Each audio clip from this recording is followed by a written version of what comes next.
প্রিয় হুজুর, প্রিয় শিল্পী, আসসালামু আলাইকুম। আমি আপনার দীর্ঘদিন ধরে খুব ভালোবাসি, বলতে সাহস পায় না। আমার স্বামী দীর্ঘদিন প্রবাসী। আপনি যখন প্রবাসী সঙ্গীত গান, আমার স্বামীর প্রতি মহব্বত বেড়ে যায়। তা ঠিক আছে, আমার প্রতি যেন আবার না বাড়ে। তারপরও আমি আপনাকে ভুলে থাকতে চাইলেও ভুলে থাকতে পারি। এ সহ্য না করে পারা যায়?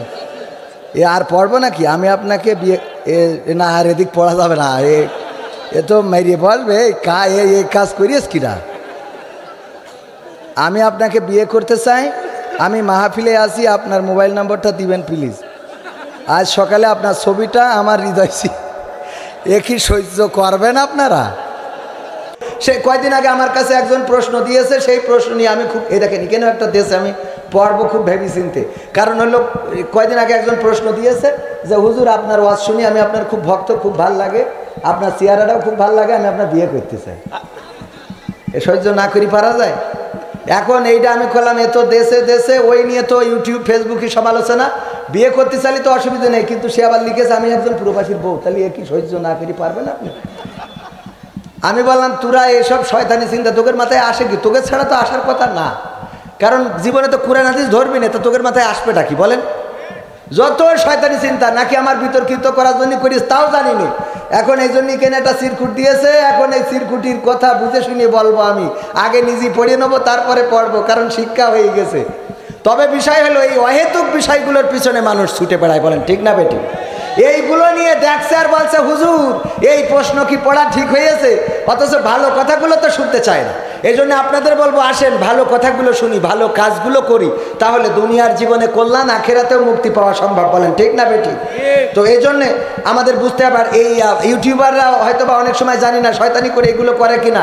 আমার বউ কালকে আমি রয়েছি কুমিল্লায়, চিরকুট দিয়েছে যে এই ভিডিও কেন দেখলাম, তোমার কি সত্যি সত্যি কোনো মেয়ে বিয়ে করতে চায় নাকি? আবার আমি বলছি ওরে বাবা না, আল্লাহর কিরে করে বলছি ওইরাম না। তো সে ঠিক রাখার সম্ভব, সংসারে অশান্তি ধরাই দেয় না। রূপের বড়াই করিস না রে, রূপ চিরদিন থাকে না। রূপের বড়াই করিস না রে, রূপ চিরদিন থাকে না। নিজের মুখটা দেখা একদিন হইবে রে তোর যন্ত্রণা। নিজের মুখটা দেখা একদিন হইবে রে তোর যন্ত্রণা। কিসের এত বড়াই তোমার মাটির দেহ লইয়া, ময়রা দেখো পোকা মাকড় শেষ করবে সব খাইয়া। কিসের এত বড়াই তোমার মাটির দেহ লইয়া, ময়রা দেখো পোকা মাকড় শেষ করব সব খাইয়া। এই দুনিয়া ছাড়তে হবে অহংকারের কইরো না, এই দুনিয়া ছাড়তে হবে অহংকারের কইরো না। নিজের মুখটা দেখা একদিন হইবে রে তোর যন্ত্রণা। নিজের মুখটা দেখা একদিন হইবে রে তোর যন্ত্রণা। রূপের বড়াই করিস না রে, রূপ চিরদিন থাকে না। রূপের বড়াই করিস না রে, রূপ চিরদিন থাকে না। নিজের মুখটা দেখা একদিন হইবে রে তোর যন্ত্রণা। নিজের মুখটা দেখা একদিন হইবে রে তোর যন্ত্রণা। নিজের মুখটা দেখা একদিন হইবে রে তোর যন্ত্রণা। মারহাবা বলবেন না? লোক যতগুলো আছেন এতগুলো লোক মারহাবা বললেও সামিয়ানা ছিঁড়ে যাবে। বলেন তো মারহাবা। মুসলমান মানে এমন অবস্থা হয়ে গেছে, আমি ওই যে মাঝে মাঝে বলি যে শিক্ষক জিজ্ঞেস করতেছে এই ক্লাসে সবচেয়ে অলসকে, হাত উঁচু করো। আমি ওরে স্পেশালি একটা গিফট দিতে চাই। তো এক এক করে গিফটের লোভে সবাই হাত উঁচু করেছে, একজন খালি হাত উঁচু করে নাই। তো বলতেছে একজন যে হাত উঁচু করে নাই তার মানে কি তুমি অলস না? তা বলতেছে না স্যার আমি হাত উঁচু করিনি অন্য কারণে। কেন? কয় ও হাত উঁচু করে কিনা, তার মানে অলস কোনটা? ওইটা বেশি না? অন্যরা তো তাও পুরস্কারের জন্য অন্তত একটু হাত উঁচু করে, স্যার এটা কয় হাত উঁচু করে কিনা। তো তার মানে এটা হলো ফার্স্ট ক্লাস অলস। তো আমরা এই অলস হইতে চাই? এই অলস হওয়ার কোনো দরকার নেই। আমাদের অলসতা, আজকে আমাদের অলসতার কারণেই বাংলাদেশের কথা বাদ দিলাম, ফিলিস্তিনের মুসলমান মরছে, এটা মুসলমানদের অলসতার কারণে। বলেন ঠিক না বেটি? আজকে যত ফিলিস্তিনে যে নির্যাতন হচ্ছে, যত ফিলিস্তিন মরছে, এদের পাশে অন্য সব দেশ বাদ শুধু মুসলমান রাষ্ট্রগুলো দাঁড়াইলেও ফিলিস্তিন স্বাধীন হওয়ার কথা। বলেন ঠিক কিনা? কিন্তু হিসেবে হলো ও করে কিনা, ও করে কিনা। আমরা কি এরকম চিন্তা ভাবনা করে বসে থাকতে চাই? যদি তাই না থাকতে চাই, তাহলে আমাদের মাঝে শায়েখ জামাল উদ্দিন সাহেব মুহতারাম ওস্তাদ, আমার শ্রদ্ধাভাজন ব্যক্তিত্ব রাহিমাহুল্লাহ, উনি এসে বসে আছেন। কিছুক্ষণের মধ্যেই আমাদের প্যান্ডেলে চলে আসবেন ইনশাআল্লাহ। এবং আমি তো আজকে আপনাদের বিশেষ বিকর্ষণ নাকি আকর্ষণ, আকর্ষণ যদি হই তো লোক এখনো এত কম কেন? আমি তো আকর্ষণ, তাহলে আকর্ষণ হইলে বেশি আসার কথা না? আকর্ষণ বোঝেন তো? আকর্ষণ বোঝেন?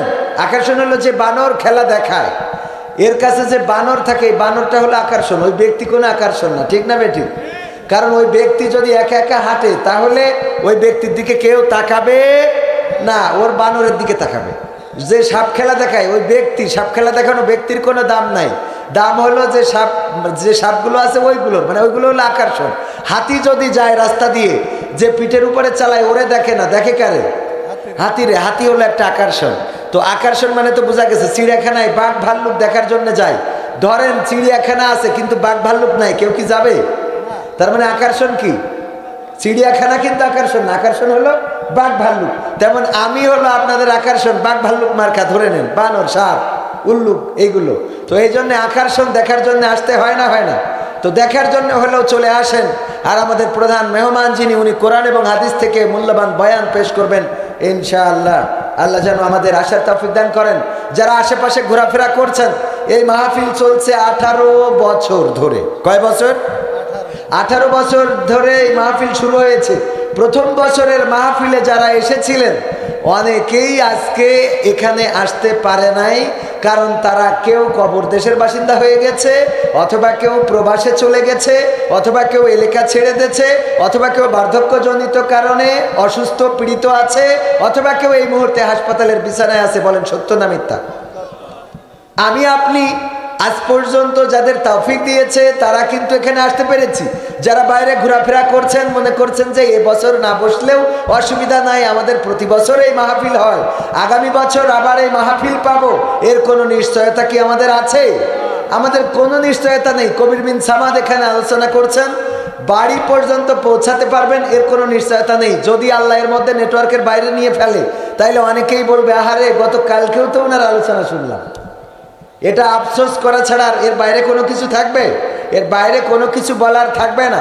সুতরাং আশেপাশে যারা আছেন, রাস্তাঘাটে, বাজারে, মাঠে, সবাইকে বলবো আজকের এই মাহফিল আপনাদের জন্য বিশেষ একটা দিন, বিশেষ মাহফিল। এই মাহফিলটা আপনাদের নাজাতের ওছিলা হতে পারে, আবার হতে পারে জাহান্নামের কারণ। বিশেষ হয় না?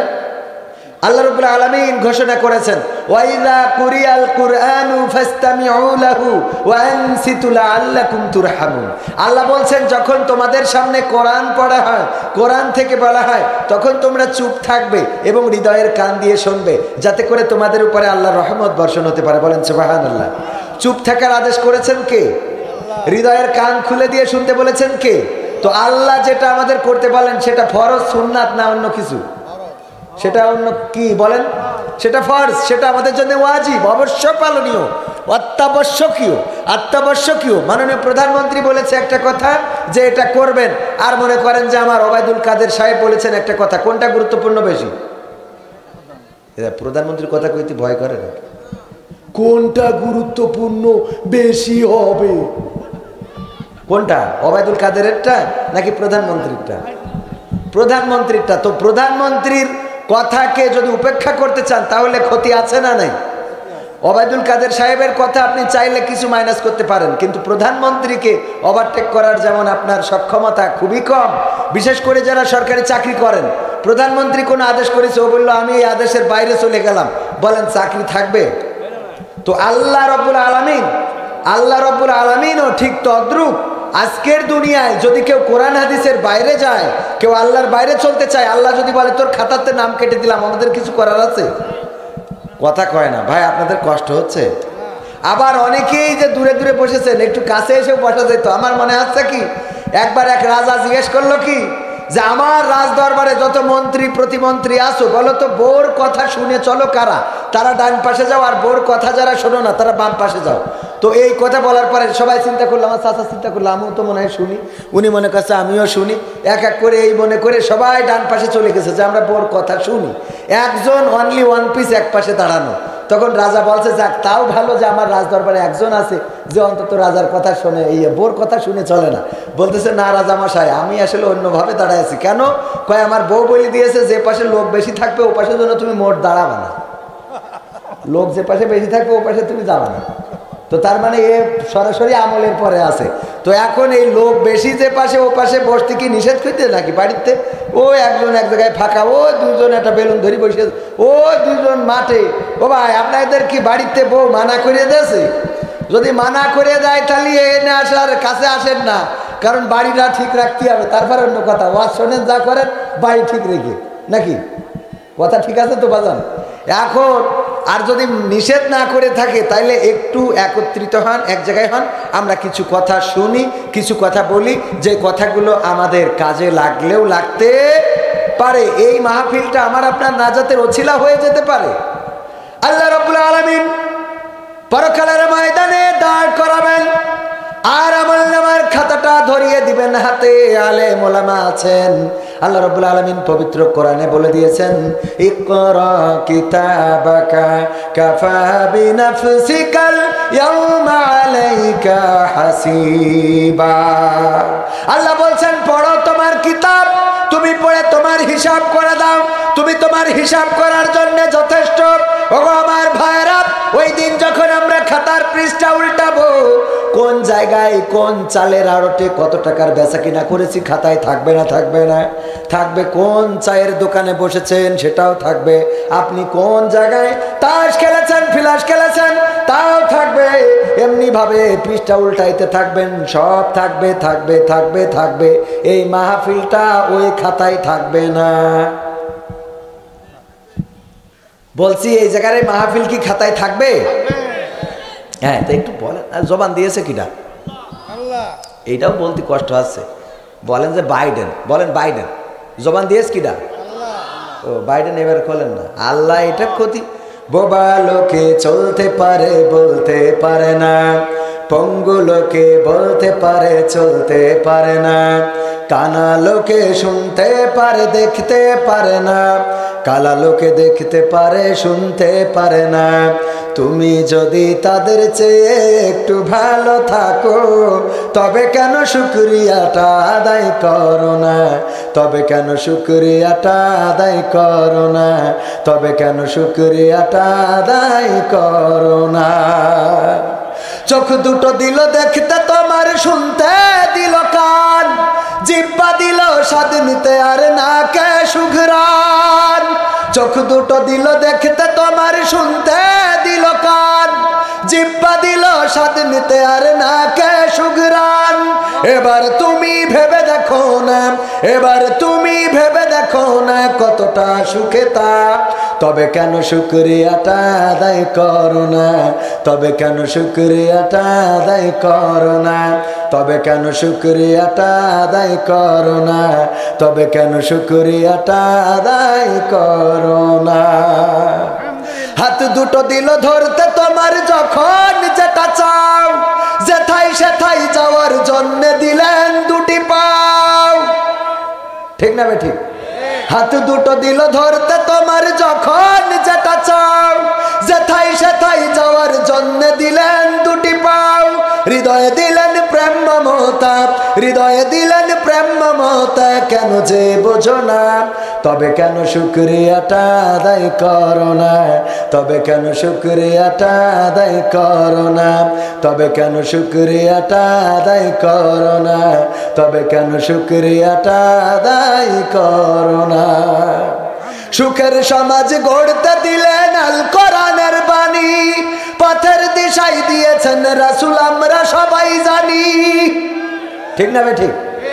সুখের সমাজ গড়তে দিলেন আল কোরআনের বাণী, পথের দিশাই দিয়েছেন রাসূল আমরা সবাই জানি শ্রেষ্ঠ নবীর উম্মত মোরা শ্রেষ্ঠ নবীর উম্মত তোমরা কদর বোঝো না তবে কেন শুকরিয়াটা আদায় করো না তবে কেন শুকরিয়াটা আদায় করো না তবে কেন শুকরিয়াটা আদায় করো না তবে কেন শুকরিয়াটা আদায় করো না বোবা লোকে চলতে পারে বলতে পারে না পঙ্গু লোকে বলতে পারে চলতে পারে না কানা লোকে শুনতে পারে দেখতে পারে না কালা লোকে দেখতে পারে শুনতে পারে না তুমি যদি তাদের চেয়ে একটু ভালো থাকো তবে কেন শুকরিয়াটা আদায় করো না তবে কেন শুকরিয়াটা আদায় করো না তবে কেন শুকরিয়াটা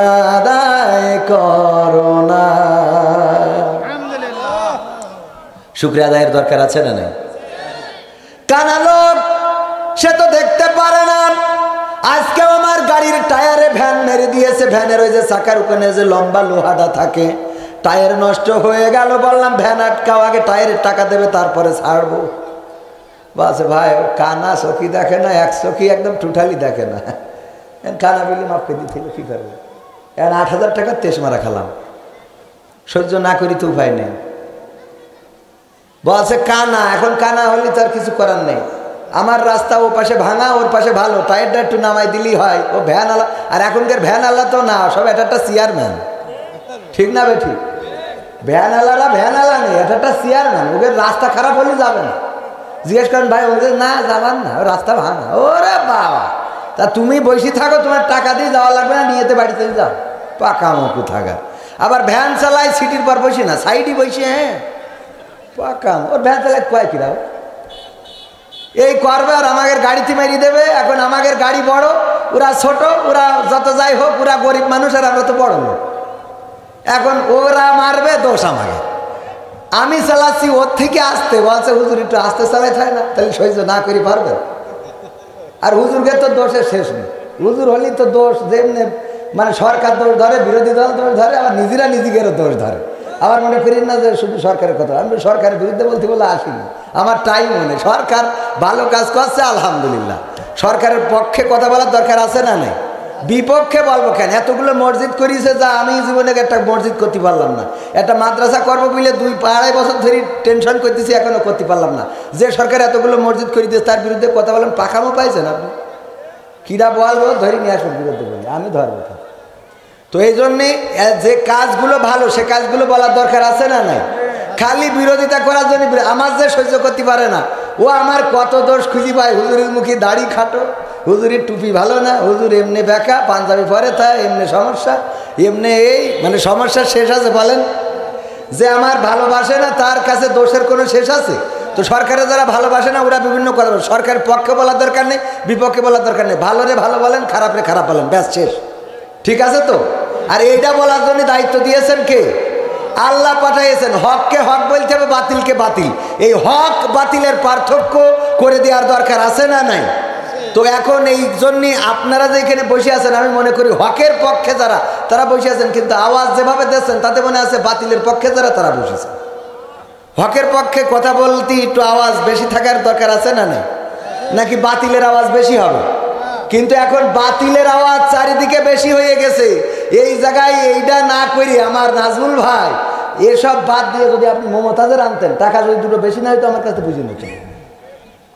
কোন কথা কয় না টিকিট 500 টাকা দরে মমতাজ আপারে নিয়ে আসলে এই জায়গায় জায়গা ধরতো বলেন তো জান্নাত পাবেন এত সোজা হ্যাঁ এই আপনি পড়িয়ে যান অসুবিধা নেই পা মা ভাঙেন না ডাক্তার খরচ দিতে পারেন না এখন টাকা উঠেনি বলো আমার যখন ফুরাবে দিন আসবে গহীন রাতি আমার যখন ফুরাবে দিন আসবে গহীন রাতি থেকো আল্লাহ জীবনে থেকো আল্লাহ জীবনে হয়ে চির সাথী আসবে গহীন রাতি আমার যখন ফুরাবে দিন আসবে গহীন রাতে।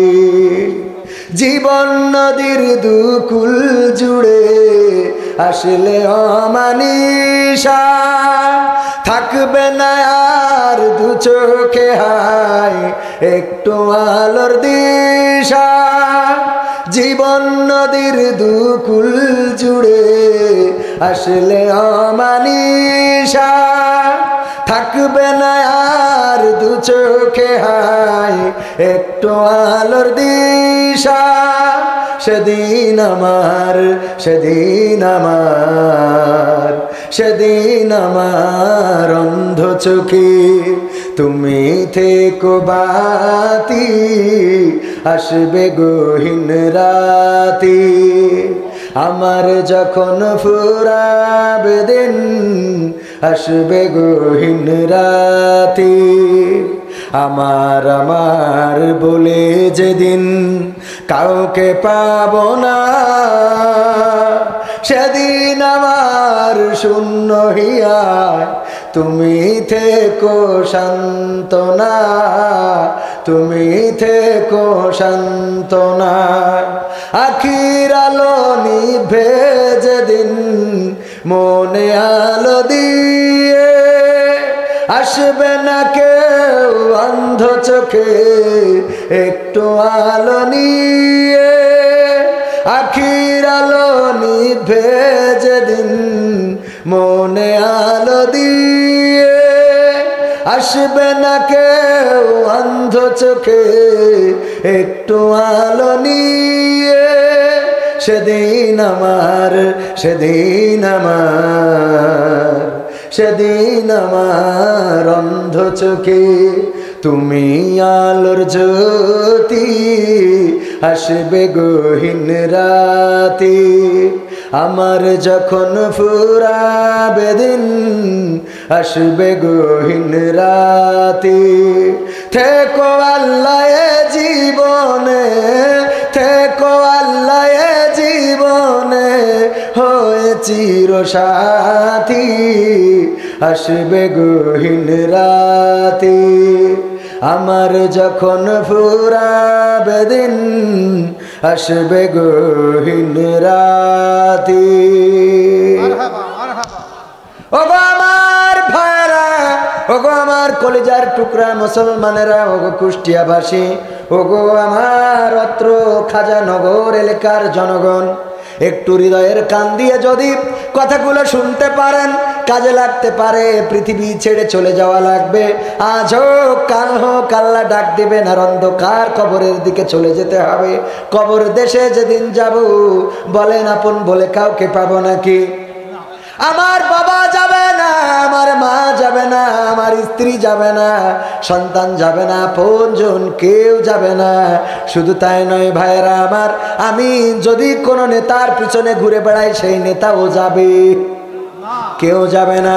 যাকে আপন আপন বলে দিন পার করেন, যাকে কলিজা দিয়ে ভালোবাসেন, যার পিছনে স্লোগান দিয়ে বেড়ান আমার নেতা যেখানে আমি আসি সেখানে, ওই নেতা যখন মরে কবরে যায় সেই কবরেও কোনো কর্মী যায় নাকি বলেন? না, কোনো কর্মী যায় না, কেউ যায় না, আপনজন কেউ কবরের সাথী হয় না।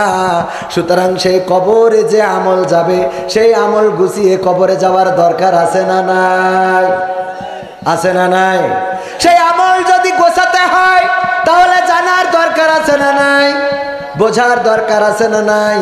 আর আপনাদের জানার এবং জানানোর জন্য আজকের এই আয়োজন। এই আয়োজনে যারা আসবেন না, এই আয়োজনে যারা আসেন না, এই আয়োজনে যারা আসেনি, তারা যদি মনে করেন আগামী বছর আবার হবে, সেই বছর এই মাহফিলে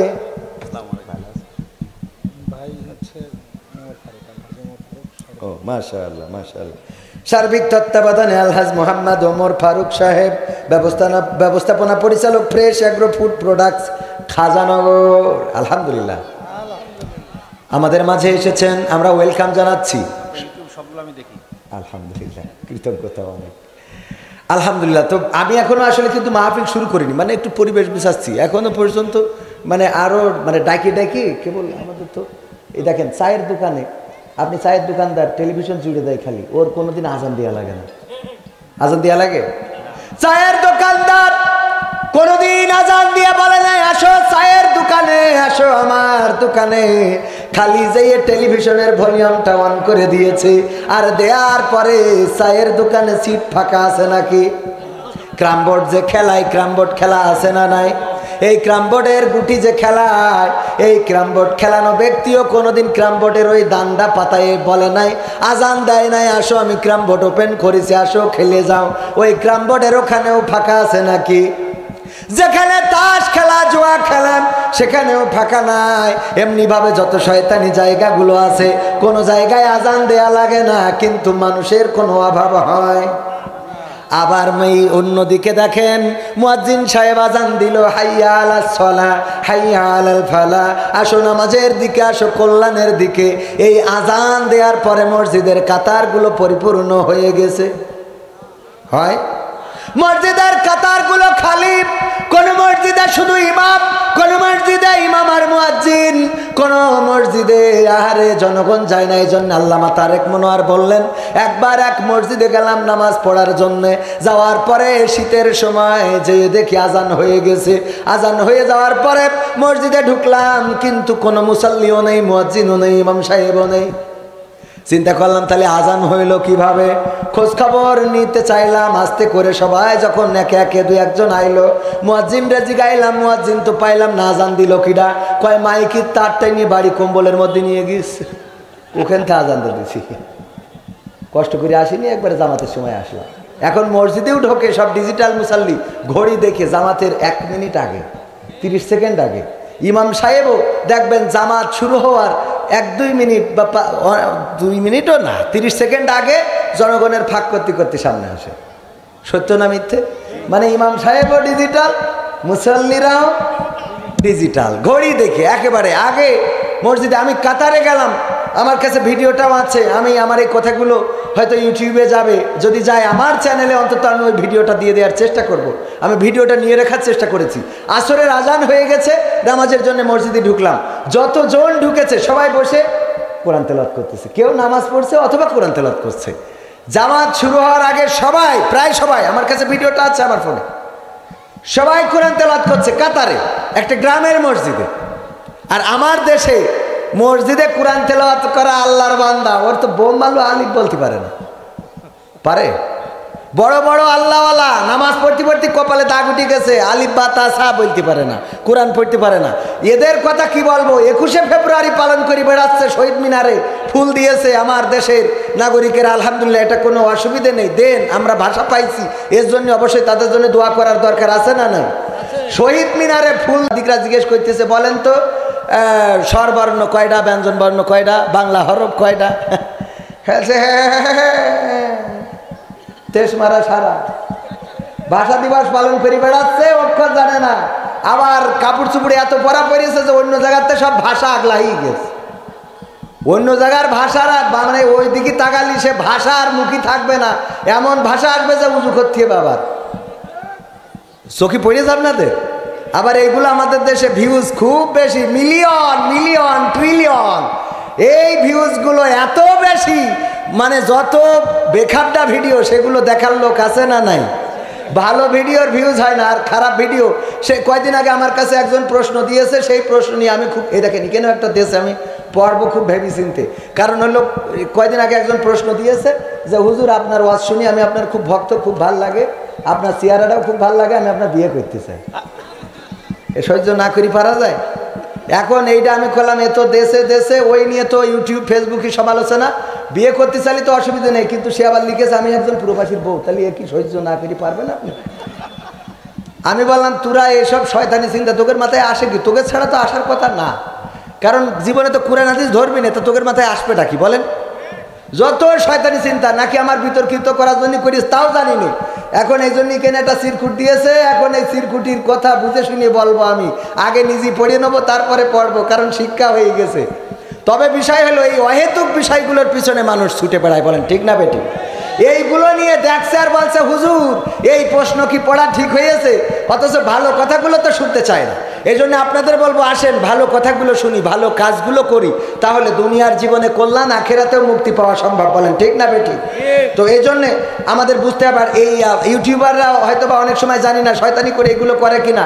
আমার বউ কালকে আমি রয়েছি কুমিল্লায়, চিরকুট দিয়েছে যে এই ভিডিও কেন দেখলাম, তোমার কি সত্যি সত্যি কোনো মেয়ে বিয়ে করতে চায় নাকি? আবার আমি বলছি ওরে বাবা না, আল্লাহর কিরে করে বলছি ওইরাম না, তো সে ঠিক রাখার সম্ভব, সংসারে অশান্তি ধরাই দেয় না। যাই হোক, আল্লাহ সবাইকে কবুল করুন, বলেন আমিন। আমি চাই বাংলাদেশে কাঁদবে না আর কেউ তো দুঃখে, আমি চাই প্রতিটা মানুষ মিলে মিশে থাকবে সুখে। চান আপনারা? চান সুখে শান্তিতে বসবাস করুক? চান?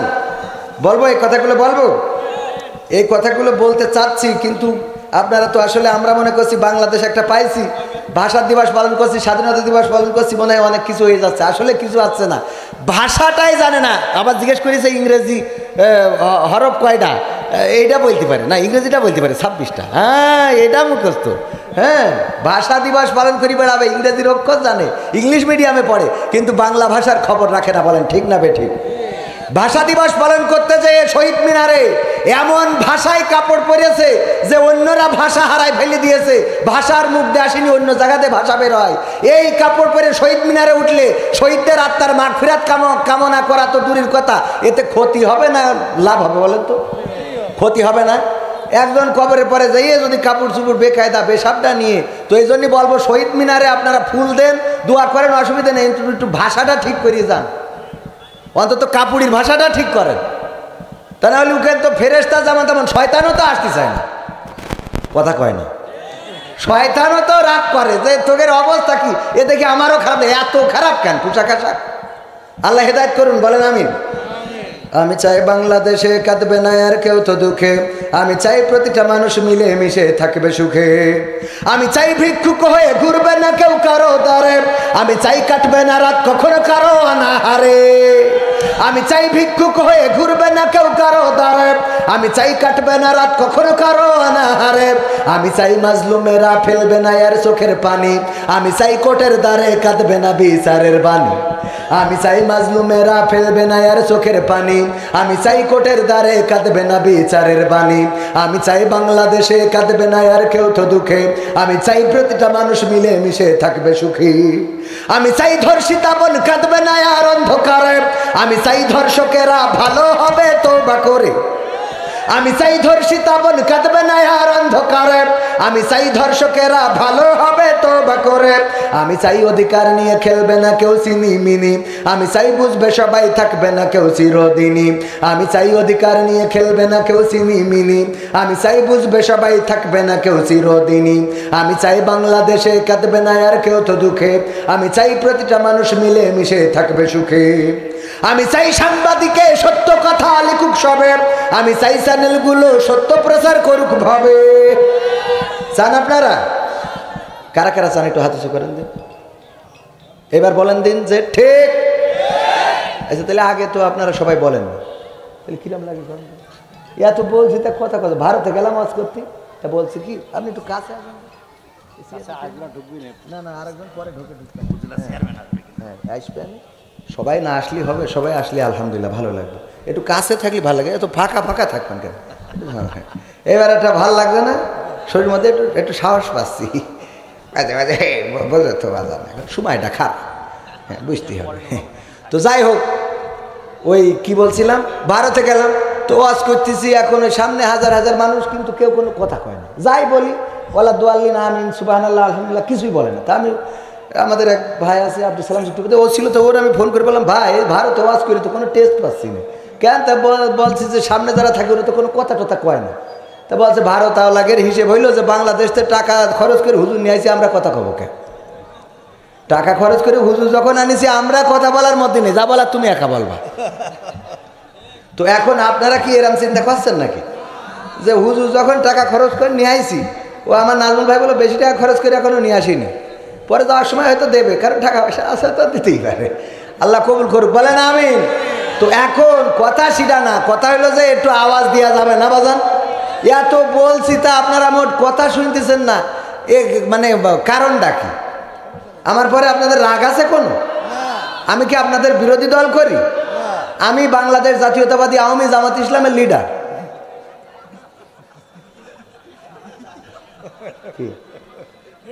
বাংলাদেশ জাতীয়তাবাদী আওয়ামী জামাত ইসলামের লিডার আমি, তাহলে তো বেমিল তো কোনো জায়গায় নেই।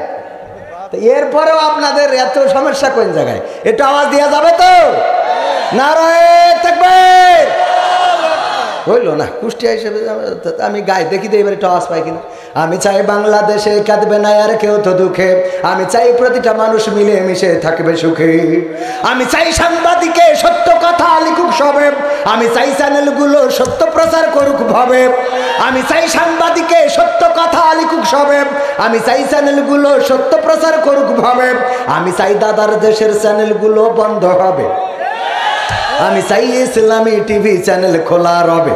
আমি চাই দাদার দেশের স্টার জলসা বন্ধ হবে, আমি চাই ইসলামী টিভি চ্যানেল খোলা রবে। আমি চাই বাংলাদেশে কাঁদবে না আর কেউ তো দুঃখে, আমি চাই প্রতিটা মানুষ মিলে মিশে থাকবে সুখী। আমি চাই বন্ধ হবে সুদার ঘুষের লেনা দেনা, আমি চাই যোগ্য যুবক দেশ দশের বোঝা হবে না। আমি চাই বন্ধ হবে সুদার ঘুষের লেনা দেনা, আমি চাই যোগ্য যুবক দেশ দশের বোঝা হবে না। আমি চাই খুন খারাপি হবে না কবু আমার দেশে, আমি চাই গড়বে এ দেশ ভাই ভাই ভালোবেসে। আমি চাই খুন খারাপি হবে না কবু আমার দেশে, আমি চাই গড়বে এ দেশ ভাই ভাই ভালোবেসে। আমি চাই বাংলাদেশে কাঁদবে না আর কেউ তো দুঃখে, আমি চাই প্রতিটা মানুষ মিলে মিশে থাকবে সুখে। আমি চাই আলেম যারা থাকবে দেশে মুক্ত তারা, আমি চাই মুফাসসিরের কণ্ঠে কোরআন শুনবে ধরা। আমি চাই আলেম যারা থাকবে দেশে মুক্ত তারা, আমি চাই মুফাসসিরের কণ্ঠে কোরআন শুনবে ধরা। আমি চাই কারাগার থেকে ফিরবে আমার ভাইয়েরা নিড়ে, আমি চাই কোরআনের পাখিরা মোদের মাঝে আসবে ফিরে। আমি চাই কারাগার থেকে ফিরবে আমার ভাইয়েরা নিড়ে, আমি চাই কোরআনের পাখিরা মোদের মাঝে আসবে ফিরে। আমি চাই বাংলাদেশে কাঁদবে না আর কেউ তো দুঃখে, আমি চাই প্রতিটা মানুষ মিলে মিশে থাকবে সুখে। আমি চাই সংসদ থেকে বলবে সবাই খোদার কথা, আমি চাই নেতারা সবাই মুছে দেবে দুঃখীর ব্যথা। আমি চাই সংসদ থেকে বলবে সবাই খোদার কথা, আমি চাই নেতারা সবাই মুছে দেবে দুঃখীর ব্যথা। আমি চাই আইন হবে আল কোরআনের বিধান দিয়ে, আমি চাই থাকবে মানুষ শান্তি ও সুখ সঙ্গে নিয়ে। আল কোরআনের আইন যদি কায়েম হয়ে যায়, শান্তি আসবে নাকি আসবে না? কেমন করে আসবে? উদাহরণ দিতে যে বলি কবির বিন সামাদ, ধরে নেন জেনা করেছে অথবা ধর্ষণ করেছে, এই জেনা কিংবা ধর্ষণ ব্যভিচার করার কারণে কবির বিন সামাদকে সাক্ষ্য প্রমাণে যদি প্রমাণিত হয়ে যায়, মাজা পর্যন্ত গেড়ে দিয়ে ইট পাথর মারার দরকার আছে না নাই? এই ইট পাথর মারা হবে কিভাবে? এই খাজানগরে যেভাবে মাইকিং করা হয়েছে, পোস্টার করা হয়েছে, প্রচার করা হয়েছে, ওই একইভাবে প্রচার করা হবে কবির বিন সামাদ। প্রধান আকর্ষণ তাকে মাজা পর্যন্ত গেড়িয়েতে কুপান জোড়া হবে, কারণ লাইলাতুল ভ্যালেন্টাইন্স ডে একটা আকাম ঘটায় বসিয়ে আছে। লাইলাতুল ভ্যালেন্টাইন আছে না নাই? কথা কয় না আছে না নাই? 14 তারিখে পাকামো করি বেড়ালেন, এখন কোন যে নাই, এই কথা কলি হবে? বলেন আছে না নাই?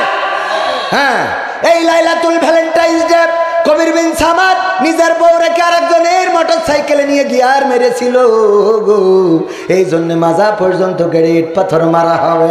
এইটা যদি মাইকিং করে প্রচার করে পোস্টার করে ভিডিও করে গোটা বাংলাদেশের মানুষকে দেখানো হয়, আর 71 টিভি 72 টিভি 74 76 টিভি ওরা এসে যদি প্রচার করে, তাইলে বলেন দেখি পরের বছর 14 ফেব্রুয়ারিতে রাস্তায় কি আর কপত কপতি পাওয়া যাবে?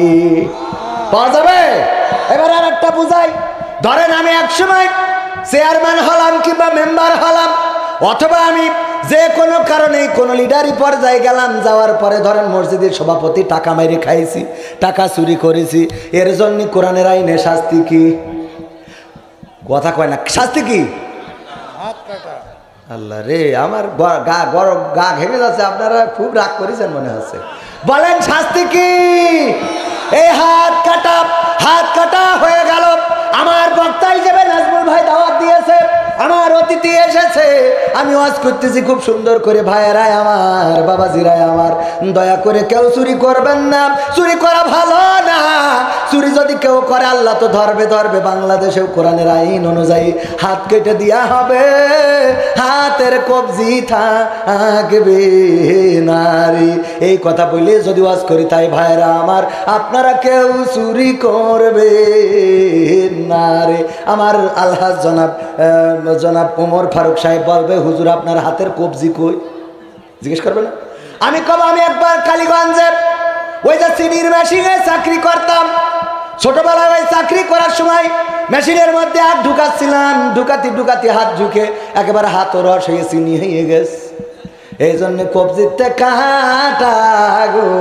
আস্তে করে কানে কানে ডেকে বলবে, নাকি হুজুর আপনি মনে হয় ছিলেন? কি বলবে? কারণ কি? কারণ হাত কাটা। এখন আমার হাতের কথা বললাম, এখন আমাদের সার্বিক ব্যবস্থাপনায় উনার হাতের কবজি নেই। ধরি নেন উনার হাতের কবজি নেই, কবে খাজানগরের চাইল সব ঝাড়ি খেয়েছে, আবার স্টেজের সামনে বইয়েছে। বলবে না? যদি চেয়ারম্যান হয়, প্রথমবার পাশ করেছে, পরের বার যাই যদি বুঝা হাত দিয়ে বলে, ভাইয়ারা আমার আসি আপনাদের সাথে, বলবে বুঝা গেছে রে, সুতরাং আর খেলা হবে। কথা কয় না? প্রধানমন্ত্রীর কাছে গেল, 5টা বছর ধরে সংসদ সদস্য, এটা কিন্তু রাজনীতির কথা না, বোঝানোর জন্য বলছি।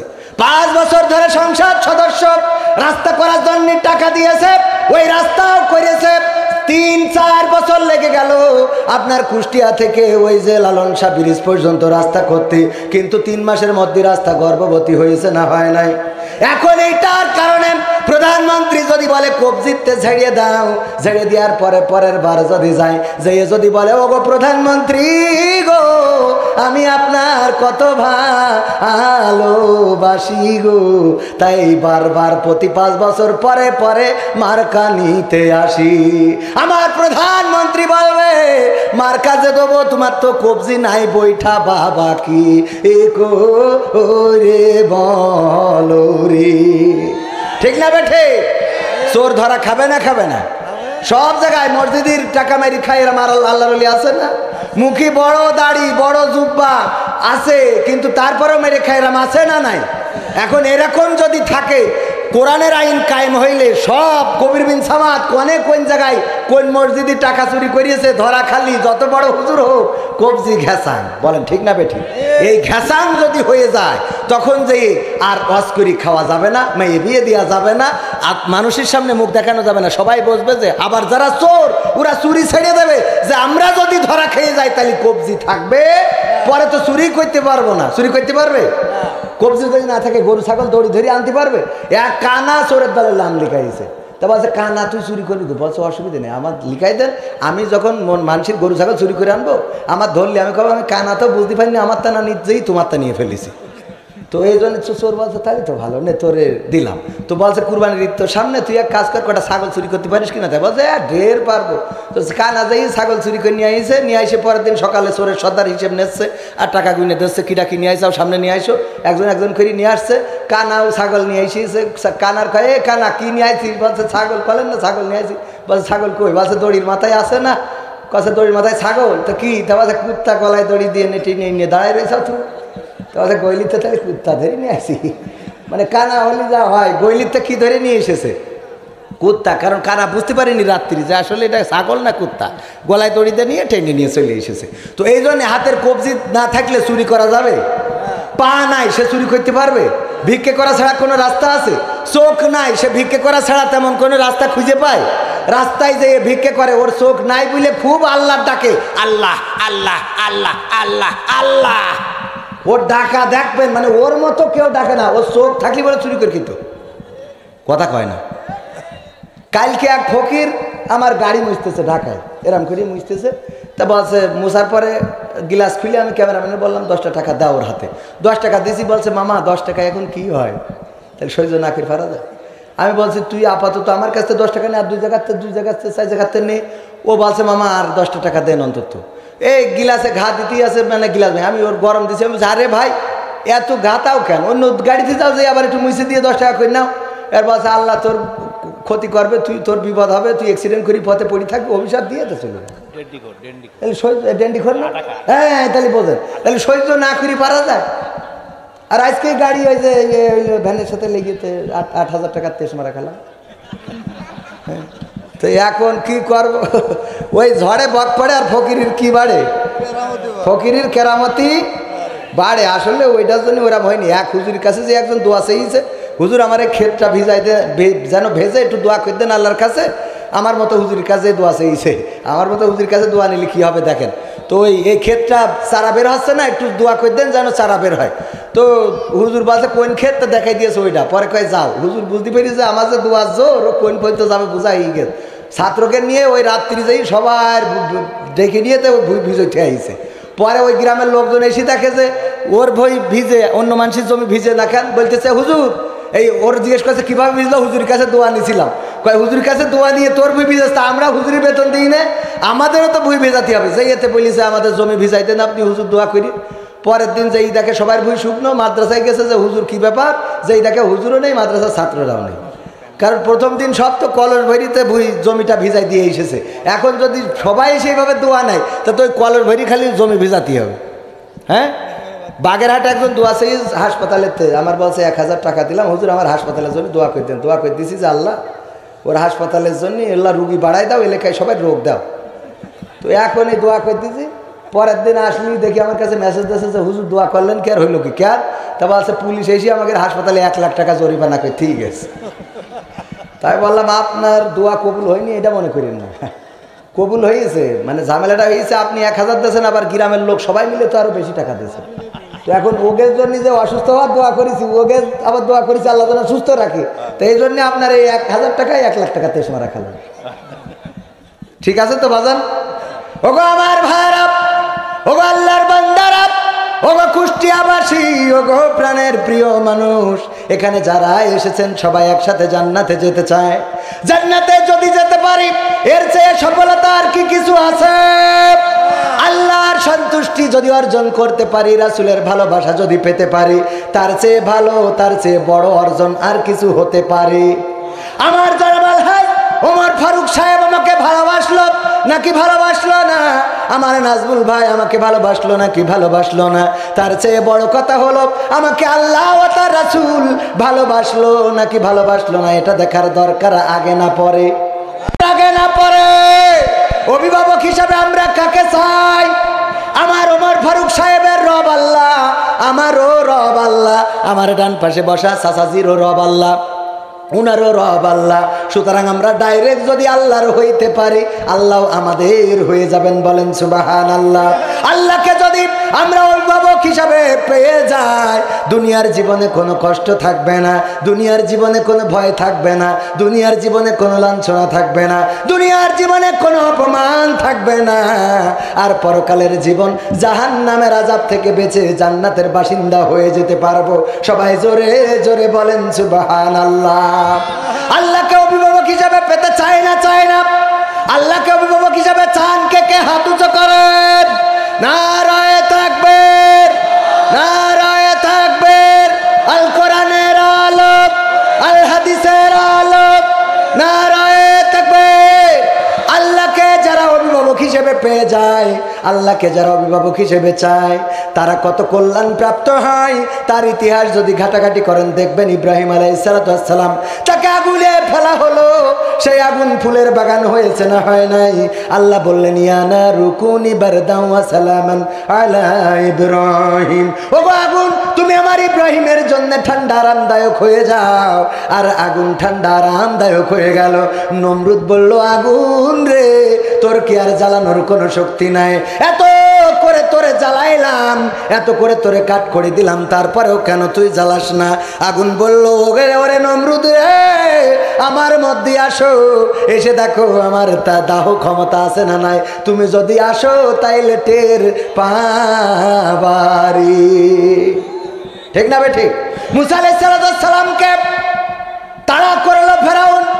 শুধু ফেরাউন না, ফেরাউনের সমস্ত সৈন্যবাহিনী নিয়ে হাজার হাজার সৈন্য ঘোড়ার পিঠে সওয়ারি হয়ে যখন দৌড়ানি দিল, যখন তাড়া শুরু করলো, 12টা গোত্র নিয়ে মুসা আলাইহিস সালাম বনি ইসরাইলদের 12টা গোত্র নিয়ে ছুটতে লাগলেন। ছুটতে ছুটতে যখন নদীর কিনারায় পৌঁছে গেলেন, সাগরের কিনারায় চলে গেলেন, তখন আল্লাহর নবী মুসা আলাইহিস সালামের সাহাবীরা বলল, ওগো মুসা গো, আসো আমরা সারেন্ডার করে বলি যে আমরা ফিরাউন তোমার হুকুম মেনে নিলাম। কেন সারেন্ডার করব? তা না হলে তো হয় আমাদের নদীর পানিতে, সাগরের পানিতে ডুবে মরতে হবে, অথবা আমাদের ফেরাউনের সৈন্যবাহিনীর ঘোড়ার পদতলে পিষ্ট হয়ে মারা যাওয়া লাগবে, কারণ হাজার হাজার সৈন্যবাহিনী আর আমরা মাত্র 12টা গোত্র। আল্লাহর নবী মুসা আলাইহিস সালাম বললেন, ভয় পাওয়ার কোনো কারণ নাই, আমাদের অভিভাবক হিসেবে আল্লাহ রাব্বুল আলামিন আছেন। আল্লাহ রাব্বুল আলামিন বললেন, মুসা হাতে কি? বলল লাঠি। লাঠি দিয়ে কি করো? ছাগলের পাতা পাড়ি, মাঝে মাঝে রাস্তা থেকে ইট বালি সরাই ফেলি, ছোট ছোট ইট পাথরের নুড়িগুলো সরাই, হাঁটতে যদি কষ্ট হয় সেগুলো লাঠি দিয়ে বাড়ি দিয়ে চলে যায়। আল্লাহ বলল, ওই লাঠি দিয়ে বাড়ি দাও। এবার যেই লাঠি দিয়ে তুমি রাস্তা পরিষ্কার করে ইট পাথর সরিয়ে রাস্তায় হাঁটতে থাকো, ওই লাঠি দিয়ে সাগরের সমুদ্রের পানিতে বাড়ি দাও। আর অমনি বাড়ি দিলেন, রাস্তা করে দিলেন কি? আসলে কি বাড়ি? লাঠির বাড়িতে কি রাস্তা হয়? লাঠির বাড়িটা দিলেন আর রাস্তা করে দিলেন আল্লাহ। কারণ এই বনি ইসরাইলদের 12টা গোত্রের অভিভাবকের দায়িত্ব নিয়েছিলেন কি? এমনি ভাবে ইউনূস আলাইহিস সালাম যখন পানির মধ্যে পড়ে গেলেন, পানিতে ফেলে দেওয়া হলো, নদীতে ফেলে দেওয়া হলো, নৌকা থেকে পড়ল, নদীর মাঝে আর মাছ গিলে নিল। ওই মাছের পেট থেকে ইউনূস আলাইহিস সালাম বললেন, লা ইলাহা ইল্লা আনতা সুবহানাকা ইন্নী কুনতু মিনাজ জালিমিন। আমার আল্লাহর নবী বললেন, ওগো আল্লাহ, আমি আমার উপরে জুলুম করে ফেলেছি, আমি বড় অন্যায় করে ফেলেছি, আমার ভুল বুঝতে পেরেছি, এখন তুমি ক্ষমা করো, দয়া করো। আল্লাহ রাব্বুল আলামিন সেই আওয়াজ শুনলেন আর আল্লাহ রাব্বুল আলামিন বললেন, ওগো ইউনূস, তুমি যখন মাছের পেট থেকে, নদীর পানি থেকে, নদীর গভীর থেকে, রাতের অন্ধকার থেকে, 3টা অন্ধকার ছিল, একটা ছিল রাতের অন্ধকার, আর একটা ছিল পানির অন্ধকার, আর একটা ছিল মাছের পেটের অন্ধকার। এই 3টা অন্ধকার থেকে যখন তুমি আমার ডাক দিয়েছ, পৃথিবীর কোনো মানুষ শোনে নাই, তোমার মা বাবা, তোমার আপনজন কেউ শোনে নাই, কিন্তু আরশে আজিম থেকে আমি আল্লাহ তোমার আওয়াজটা শুনে আমি ওই মাছের পেটের যন্ত্রণা বাড়িয়ে দিলাম, আর ওই মাছ তোমাকে নদীর কিনারায় আবার নিরাপদে স্থানে রেখে চলে আসলো। বলেন সুবহানাল্লাহ। আল্লাহকে যদি অভিভাবক হিসাবে আপনি পেয়ে যান, বিপদে পড়বেন, মুসিবতে পড়বেন, উদ্ধার করবেন কি? আর আল্লাহর বাইরে যদি কেউ কোনো অভিভাবক খুঁজে নাই, তাইলে তার উদ্ধার হয় না রে। ঠিক না বে? ঠিক। একবার এক বাঘ ছাগল ধরার জন্য, গরু ধরার জন্য তাড়া করেছে। তো গরুটা ছিল কার? আমাদের আলহাজ মোহাম্মদ ওমর ফারুক সাহেবের গরু। ওই গরু মাঠে, খাজানগরের মাঠে, ওই যে ওকে ছেড়ে দিয়েছে, ওখানে খাচ্ছিল, হঠাৎ করে বাঘ একটা বেরোয় করেছে তাড়া। গরু দৌড়তি পাশে দেখে একটা নরম কাদা জমিতে, মানে মোটামুটি কিছু পানি শুকাই গেলে কাদা থাকে না, ওর মধ্যে দেশে ঝাঁপ, বাঘও দেশে ঝাঁপ, কিন্তু বাঘ এত জোরে ঝাঁপ দিয়েছে যে গরু রেখে 3 হাত সামনে যাই পড়েছে। তো পড়লি, কাদার মধ্যে পড়লি, তার উঠা যায় না, সুরাবালির মতো আটকে গেছে, হাত পা, গরুরও আটকে গেছে, বাঘেরও আটকে গেছে। তো বাঘ তো টেনশন করতেছে, ছাড়ানোর জন্য চেষ্টা, যত ছাড়াতে যায় তত আটকে যাচ্ছে, আর গরু বসে চুপচাপ জাবর কাটাচ্ছে। তো বাঘ বলছে, গরু তুই তো আসলেই গরু, তো যে মানুষ গরু বলে ইচ্ছেই না, তোর এই অবস্থা কেন? তা বলছে যে কি করবো? তাই কি করবো মানে, তুইও আটকে গেছিস, আমি আটকে গেছি, তুই যদি ধরতে পারতাম তা আমি তো খেয়ে অন্তত আমি বেঁচে থাকতাম। আবার তুই দৌড় মারি যদি বেঁচে যাতিস, তা সে যাতিস, তা দৌড় মারি তুই বেঁচে যাওয়ার অসুবিধা নেই, কিন্তু যে কাজ করেছিস তাতে তো দুইজনেরই তেজ মারা। তুইও আটকে গেছিস, আমিও আটকে গেছি, আমরা দুইজনই এখন মারা যাবো। আর এরপরে তুই জাবর কাটাস কই না আনতেছে ফালতু কোথাকা।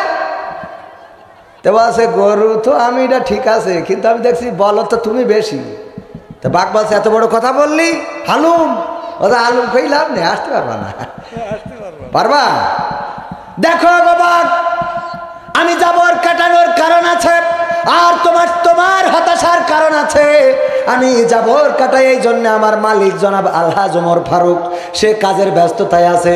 সন্ধ্যাবেলা যদি আমি বাড়িতে না ফিরি তাইলে আমার খোঁজার জন্যে উনার যত কাজের লোক আছে অথবা রাখাল আছে তাদেরকে নিয়ে মাঠে চলে আসবে। আমাকে খুঁজতে খুঁজতে খুঁজতে খুঁজতে যখন এখানে পেয়ে যাবে তখন আমাকে উদ্ধার করে নিয়ে চলে যাবে। আর তোমাকে পাওয়ার পরে আমার ওই অভিভাবক তোমার এখানে কবর রচনা করে তারপরে চলে যাবি। ঠিক না বেঠে? আমার অভিভাবক আছে, আমি বাড়িতে না ফিরলে খুঁজবে আর আমাকে উদ্ধারও করবে। আর যখন জানতে পারবে তোমার কারণে আমি বিপদে পড়েছি, আমি আটকে গেছি তোমার কারণে, তখন তোমার বাটাম টেনে এখানে কবর দিয়ে তারপরে চলে যাবে। আমার অভিভাবক আছে, এই জন্য আমি জাবর কাটাই। যত বিপদে থাকি কোনো চিন্তা নাই রে। কথা কি বোঝা গেছে?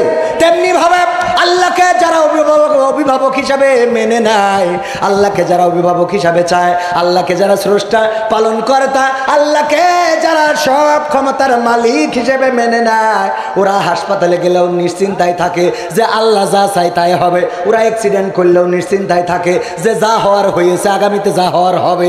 ওরা যদি কারাগারে থাকে তাও নিশ্চিন্তায় থাকে যে অসুবিধে নেই, আল্লাহ একজন আছে তিনি দেখেন। ওরা যদি ফাঁসির কাস্টে ঝোলে তাও চিন্তা করে না, জানে যে ওপারে আল্লাহ একজন আছে তিনি দেখবেন। ওরা মারা যাওয়ার সময়ও কোনো দুশ্চিন্তা করে না। এই জন্য কবরে যাওয়ার সময়ও জাবর কাটে না। কথা কয় না? ওয়াজ কি বোঝা গেছে? ওয়াজ বোঝার জন্য তো বেশি লাগে না। এবার আসুন, আল্লাহকে অভিভাবক মানলাম, এবার রাসূলকে যদি অভিভাবক বা নেতা মানি, রাসূলকে যদি আমাদের পথ প্রদর্শক মানি, কেমন করে কল্যাণ পেয়ে যাব? একটা ঘটনা যদি আপনাদের শোনাই রে। আহারে, আল্লাহ রাসূল সাল্লাল্লাহু আলাইহি সাল্লামের একজন সাহাবী ছিল, আব্দুল্লাহ জুলবাজাদাইন। নাম মনে আছে কিনা অনেকের? আব্দুল্লাহ জুলবাজাদাইন আল্লাহ রাসূলের এমন একজন সাহাবী, যেই সাহাবী মারা যাওয়ার পরে আব্দুল্লাহ ইবনে মাসউদ রাদিয়াল্লাহু তাআলা আনহু বললেন, আহারে, এই মৃত্যুটা যদি আব্দুল্লাহ জুলবাজাদাইনের না হয়ে এই মৃত্যুটা যদি আমার হতো তাইলে আমার জীবনটা ধন্য হয়ে যেত। কেন এমন কথা বলেছিলেন? আব্দুল্লাহ জুলবাজাদাইন ছিলেন একজন সম্ভ্রান্ত পরিবারের সন্তান, কিন্তু ছোটবেলায় বাবা মারা গিয়েছেন। বাবা মারা যাওয়ার পরে চাচার কাছে মানুষ, মদিনার প্রভাবশালী একটি পরিবারের সন্তান, চাচার কাছে থেকে বড় হয়েছেন, চাচাই দেখে শুনে রেখেছেন। আল্লাহর নবী যখন হিজরত করে মদিনায় গেলেন, দ্বীনের দাওয়াত প্রচার করলেন, অনেকেই মুসলমান হয়, গল্প শোনায়। এই গল্প যখন আব্দুল উজ্জা, এই আব্দুল্লাহ জুলবাজাদাইনের নাম ছিল আব্দুল উজ্জা, আব্দুল উজ্জা যখন আল্লাহ রাসূলের গল্প শুনলেন তখন চাচাকে বললেন, চাচা গো, নবী মুহাম্মদ সম্বন্ধে আপনার ধারণা কি?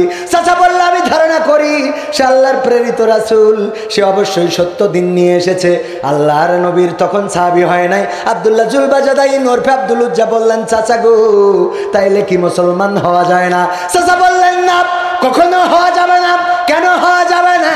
কারণ আমি আমার বাপদাদার ধর্মকে জলাঞ্জলি দিতে পারি না, আমার বাপদাদার দলকে আমি জলাঞ্জলি দিতে পারি না, সুতরাং মুসলমান হওয়া যাবে না রে। আব্দুল উজ্জা বললেন, চাচাই যদি হয় আপনার বক্তব্য, তাইলে আমি বলতে চাই আপনি মুসলমান হন আর না হন, আমি ঘোষণা করে দিচ্ছি, লা ইলাহা ইল্লাল্লাহু মুহাম্মাদুর রাসূলুল্লাহ সাল্লাল্লাহু আলাইহি ওয়াসাল্লাম। ওগো চাচা, আমি ঘোষণা করে দিলাম আল্লাহ ছাড়া কোনো ইলাহ নেই, আর মুহাম্মদ সাল্লাল্লাহু আলাইহি সাল্লাম আল্লাহর প্রেরিত রাসূল। চাচা বললেন, ওগো আব্দুল উজ্জা, তুমি জানো নাকি এর ফলটা কি হতে পারে? না চাচা, জানি না। তোমার এর ফল হলো, তোমাকে আমি মানুষ করেছি, তোমার বাবা নাই, তোমার মাও তোমার কাছে নাই, তোমার মা থাকে তোমার নানার বাড়িতে, আমি তোমার অভিভাবক, তোমার যত সম্পত্তি আছে সব আমার দায়িত্বে, আমি তোমার এই সম্পত্তি থেকে তোমার বহিষ্কার করে দেব, একটা সম্পদও তোমাকে দেব না।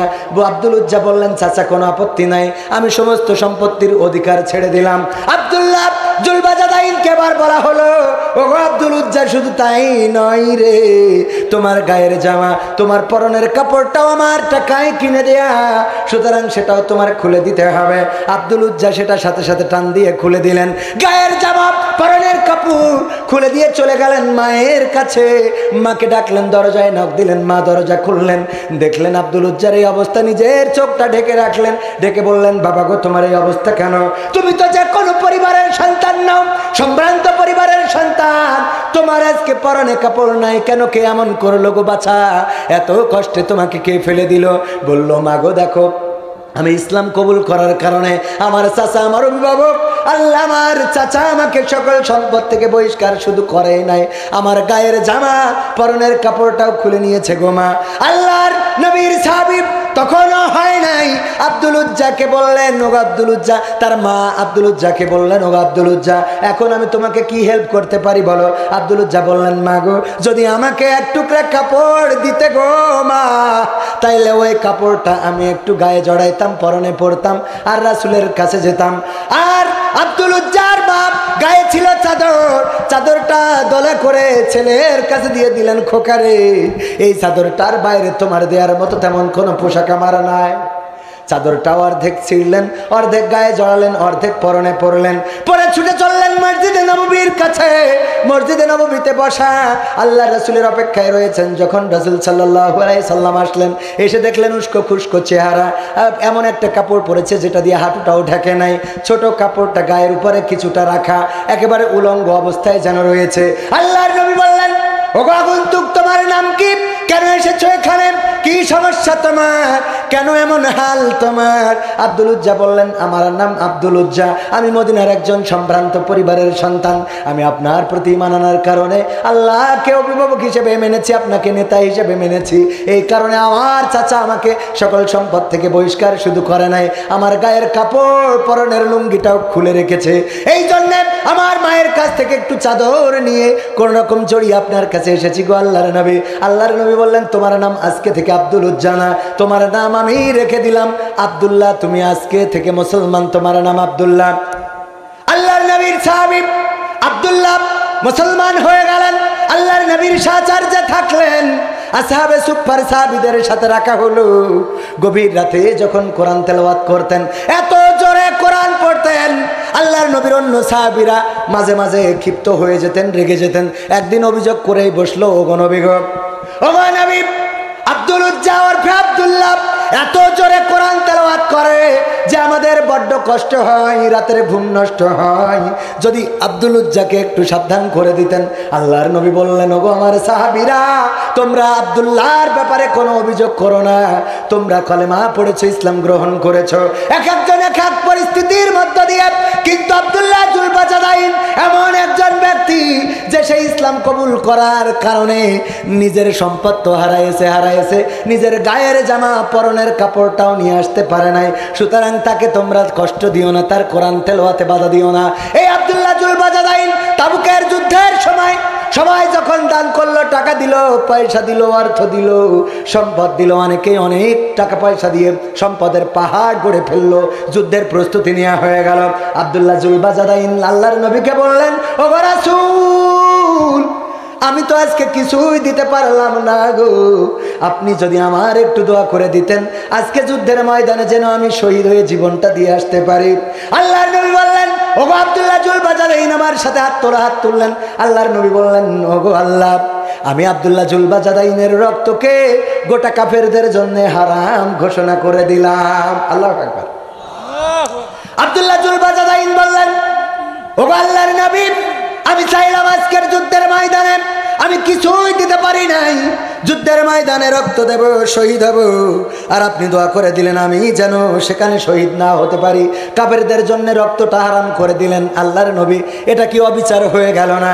আল্লাহর নবী বললেন, ওগো আব্দুল্লাহ জুলবাজাদাইন, এরপরে তুমি যদি জ্বরে আক্রান্ত হয়ে বিছানায় শুয়ে মারা যাও, তবে তোমার মৃত্যুটা আল্লাহ রাব্বুল আলামিন শহীদি মৃত্যু হিসাবে কবুল করে নেবে। সত্যি আব্দুল্লাহ জুলবাজাদাইন জ্বরে আক্রান্ত হয়ে গেলেন, বিছানায় পড়ে রইলেন। তারপরে কয়েকদিন ভোগার পরে মৃত্যুবরণ করলেন, ইন্তেকাল করলেন। আল্লাহর নবী রাতের অন্ধকারে খবরটা পাইলেন আব্দুল্লাহ জুলবাজাদাইন ইন্তেকাল করেছে। আল্লাহর নবী বললেন, তোমরা তোমাদের ভাইকে গোসল করাও, কাফন পরাও, আর সুন্দরভাবে নিয়ে আসো, তার জন্য কবরের ব্যবস্থা করো। কবর খোঁড়া হয়ে গেল। তারপরে যখন ওই লাশটা নিয়ে আসা হলো, কবরে নামানো হলো, কবরের পাশে দাঁড়িয়ে আব্দুল্লাহ ইবনে মাসউদ বললেন, আল্লাহ, এই মৃত্যুটা যদি আজকে আব্দুল্লাহ জুলবা জাদাইনের না হয়ে এই মৃত্যুটা যদি আমারও হতো, আমার জীবনটা ধন্য হয়ে যেত। এই কথা কেন বলেছিলেন? কারণ হলো আল্লাহর নবীর জীবনীতে মাত্র কয়েকজনকে পাওয়া যায় যাদের কবরে আল্লাহর রাসূল নিজে নেমেছেন। তার মধ্যে একজন হলো আব্দুল্লাহ জুলবা জাদাইন, যেই লাশটা কবরে নামানোর জন্যে আল্লাহর রাসূল নিজেই কবরে নেমে গিয়েছিলেন। আর উপর থেকে রাতের অন্ধকারে হারিকেনের আলো অথবা ল্যাম্পের আলো অথবা একটা আলো যে ধরেছিলেন তিনি হলেন বেলাল রাদিয়াল্লাহু তাআলা আনহু। আর লাশটা যারা বয়ে এনেছিল সেই দুইজন হলেন একজন আবু বকর রাদিয়াল্লাহু তাআলা আনহু আর একজন ওমর রাদিয়াল্লাহু তাআলা আনহু। দুইজনে কাঁধে করে লাশ নিয়ে আসছে আর রাসূল স্বয়ং কবরে, আর আলোটা ধরেছে বেলাল রাদিয়াল্লাহু তাআলা আনহু। চিন্তা কি করতে পারেন কত বড় ভাগ্যটা তার? এই অবস্থা শুধু দেখে না, আল্লাহর নবী যখন আস্তে করে কবরে নামালেন, লাশটা কাত করে পশ্চিম দিকে করে দিলেন, তারপরে মুখমণ্ডলে হাত বোলালেন, চুমা খাইলেন এবং বললেন, ওগো আল্লাহ, আমি আজকে সন্ধ্যা পর্যন্ত আব্দুল্লাহ জুলবা জাদাইনের পরে সন্তুষ্ট ছিলাম, সুতরাং আল্লাহ তুমিও আমার আব্দুল্লাহ জুলবা জাদাইনের পরে সন্তুষ্ট হয়ে যাও। সুবহানাল্লাহ বলবেন না? ওগো আমার ভাইয়েরা, এই ভাগ্য অর্জন করেছিলেন কাকে ভালোবেসে? কাকে ভালোবেসে? আল্লাহকে ভালোবেসে, আল্লাহর রাসূলকে ভালোবেসে। সমস্ত সম্পদ ছেড়েছেন কিন্তু রাসূলের কদমটা ছাড়েন নাই। সমস্ত সম্পদ ছেড়েছেন কিন্তু আল্লাহর দিনটা ছাড়ি। আর আমরা একটু কোনো লোভনীয় অফার যদি পাই তাইলে সব যাই রে। বলেন ঠিক না বেঠি? একটু অফার পাইলেই শেষ। টাকা আমার যদি বলে, হুজুর আপনার 2 লাখ দোকানে আসেন, আমার টাকাটা একটু সুদ খেয়েই উপার্জন করেছি, অসুবিধা নেই, আমি যাই বলে দোয়া করবো বড় করে। আল্লাহ, নাজমুল ভাই কত ভালো মানুষ, আল্লাহ জান্নাত দোতলা জান্নাত দিব। আল্লাহ টাকা দিয়েছে কয় লাখ? কের টাকা? সুদের টাকা। কের টাকা? জান্নাতে বসাই দিলাম। এত সহজ। টাকা পাইলে আমি হুজুরে দোয়া করি না, করি না? বলেন আপনি, সত্যি না? হ্যাঁ, হুজুর মানেই মনে করি না যে জান্নাতের পথ দেখাচ্ছে, জান্নাতে যে বসে দিই, অত সোজা না। কুপান আগে আমাদের খাওয়া লাগবে। কবে যে তুই বলেছিস তা করিস নি কেন? আমি সেদিনও আলোচনায় বললাম যে ওই স্টেজে উঠেই আমরা বলি, ভাইয়েরা আমার, সেই দিন বেশি দূরে নয় যেই দিন বাংলাদেশে কালেমার পতাকা আগামীর দিন চলে এসেছে, কালেমার পতাকা পথ পথ করে উঠবে। এর থেকে মিছে কথা আমি খুঁজে পাইনি। আমিও বলি, এর থেকে মিছে কথা খুঁজে পাইনি। যেখানে মাহফিলি লোক খুঁজে পায় না, মমতাজ আসলে জায়গা ধরে না, সেখানে কালেমার পতাকা কালকে উঠিয়ে দেবে, পাকামো পাইছা। আল্লাহ ডেকে কবে একে নাই, তুই যে এ কথা করলি কই না, আন্দাজে করলি সেটা কথা কয় না। ভাই সত্যি কথা বলবো, তা অসুবিধা কি? আপনারা মানলেও অসুবিধা, না মানলো এই যে বলি গরম দেখায়, এ তো খালি শুধু হ্যাঁ এই চা সরান দেখেন। আর বেশি দূরে নয়, আসছে কি আসছে কি আসছে, ও তাও পড়ে গেছে, চা সরাই লাভ হইলো কি? যাক, অসুবিধা নেই। ভাইরা আমার, আপনাদের একটুখানি সময় নষ্ট করব, তারপরে আমি কয়েকটা গান পরিবেশনা করব। শুনতে রাজি আছেন? সময় কি নষ্ট করব? ওগো আমার ভাইরা, আব্দুল উজ্জাব ওরফে আব্দুল্লাহ জুলবা জাদাইন যদি ইসলামের জন্য সমস্ত সম্পদ ত্যাগ করতে পারে, তাইলে আমরা কি কোরআনের জন্য একটু ত্যাগ করতে পারি না? পারি কি না? ত্যাগ করবেন ইনশাআল্লাহ? কারা কারা করবেন দেখি হাত উঁচু করেন, বুঝে শুনে। নারায়ে তাকবীর, নারায়ে তাকবীর।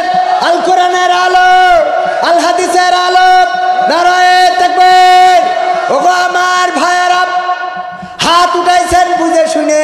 উঠানোর দরকার ছিল। একজন ওয়াজ শুনতে শুনতে হঠাৎ করে ঘুমাইছি। হুজুর বলছে কি 50,000 টাকা দেওয়ার মতো কেউ আছেন নাকি? কেউ কথা, যদি কেউ থাকেন হাত উঁচু করেন। ও ঘুমিতে এবার হুজুর দোয়া দিলেন, নাম কি তোমার? কবির বিন সামাদ। আল্লাহ, কবির বিন সামাদ কত ভালো মানুষ গো, 50,000 টাকা দেওয়ার মতো কেউ নাই। কবির বিন সামাদ রে পাওয়া গেল, আল্লাহ তুমি কবুল করি না, অথচ কালকে বিড়ি কিনবো সে টাকাটাও পকেটে নেই। ঘুমির ঘরে হঠাৎ উঠেই হাত উঁচু করে ফেলেছি, মানে হুজুর যে ওই যে কয়েছে হ্যাঁ হাত উঁচু করেন, তো হুজুর কয়েছে হাত উঁচু তো করাই লাগবে, হুজুর কথা না শুনলে আবার বেকায়দা না। তো এই জন্য হাত উঁচু করে ঘুমিতে উঠেই হাত উঁচু করি দেখে এই দোয়া করছে যে 50,000 টাকার জন্য হাত তুলছে, ও তা ঘুমিতে উঠে টের পাইনি, হাত উঁচু করে বসে আছে। এর মতো বিপদ আর আছে? তো আপনারা যে হাত উঁচু করেছেন আমি জানি না যে কোন বিপদে পড়ি হাত উঁচু করেছেন, বুঝে শুনে করেছেন তো।